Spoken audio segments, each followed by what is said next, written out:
Hindi na nakapag-perform sa concert sa pista ng Kasiguran, Sorsogon ang OPM band na Kamikaze matapos pauwiin ng mismong gobernador ng Sorsogon.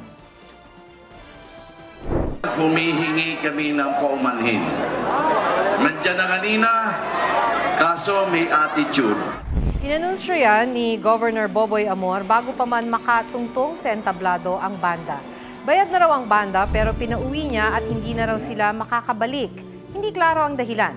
Pero ayon sa PIO ng provincial government ng Sorsogon, nagalit daw ang gobernador nang tumanggi ang banda na mag-pictorial sa atraksyon ng probinsya na 16,000 Blue Roses. Nauna na raw pumayag ang banda pero hindi umano sumunod. Sinisikap pa naming makuha ang panig ng Kamikaze.